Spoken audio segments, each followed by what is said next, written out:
Hey, this is Kirby Electric Fossil Studio in Milford, Delaware, and today I wanted to talk about one of my favorite records, and I think my favorite record from The Who. It's called Who's Next.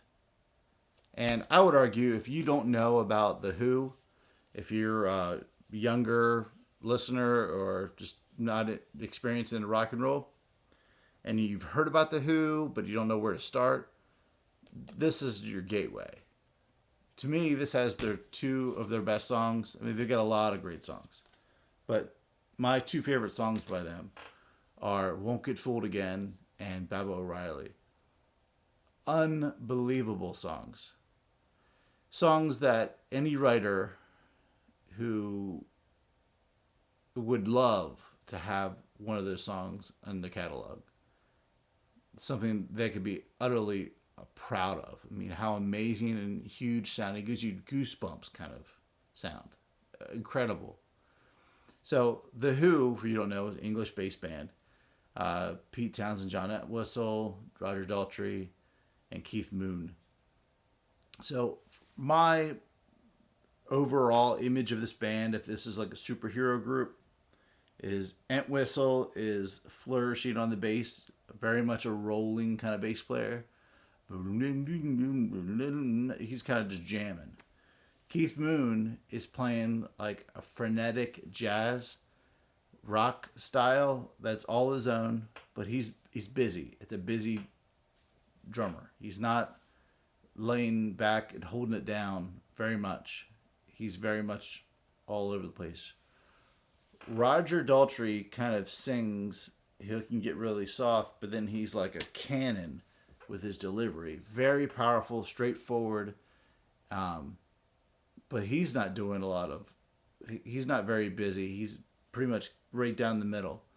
And then Pete Townshend, when he's playing the guitar, is minimalistic.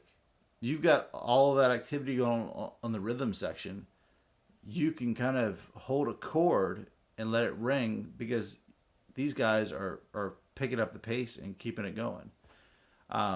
So he doesn't give his due credit. They're like, oh, he's not a good guitar player. I'm like, he's a great guitar player. He made that work. He made that fit. By the way, he wrote a lot of those songs. You know, he's the primary songwriter on a good portion of all those songs that you love. But he made it all happen, and he made it special. And besides that, go watch any live footage. Keith Moon's losing his mind on the drums, and Pete Townshend he's just a huge personality on stage, flying, dancing all over the place. It's a trip to see. Anyway, the four songs, I'm not going to go track by track, but the four songs that I dig off this album, obviously Baba O'Reilly, it sounds like life to me. That especially the opening synthesizer part. Digga digga digga digga digga digga digga digga. It's just beautiful sound. Optimistic, hopeful, what's good, what could be kind of attitude. Bargain, or as I remember it, is The Best I Ever Had, which is a great song. Behind Blue Eyes, which is a very kind of sweet, sad song, which we have all heard. I'm assuming if you listen to classic radio, you've heard that a ton of times. And then Won't Get Fooled Again, which is epic. What can you not? What's not to love about that? Especially the drum solo in the middle. This is recorded at Olympic Studios in London. Olympic Studios also recorded some of the Led Zeppelin stuff, Rolling Stones. I think the Eagles recorded there. And the primary engineer and recorder of this album is Glenn Johns. Glenn Johns also recorded the Beatles, Rolling Stones, The Who, Led Zeppelin. I mean, what else do you need to do? Steve Miller, the Eagles. He's recorded them all. And you can hear on the record a very minimalistic drum sound. It's huge drum sound. It's a lot of space, but it's not close mic like stuff like today because there's a Glenn Johns technique, which was a mic on the kick, a mic overhead, a mic on the side, and then maybe, if you need it, a mic on the snare.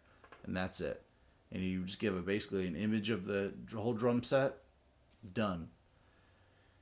Sounds great. It's hard to argue with some of the amazing drum sounds that were recorded by him. So go check out Who's Next. This is one of those albums that I put on in 2001 to keep my mind kind of positive, especially Baba O'Reilly. It was the kind of a soundtrack for me to keep me moving forward, keep a positive attitude in college during that time of my life, and it worked. So, ironically, I think Pete Townsend almost lost his mind writing and recording those songs, in particular that one. So, his sacrifice is, mental sacrifice paid off for me, and I'm sure millions of other people too. I'm not the only one. So, if you want to who the Who is this band? Check out the Who's Next. Yeah, that's your gateway, I think, into this band, and then you can go from there into Tommy and Quadrophenia and all the other fun stuff. But I would start here.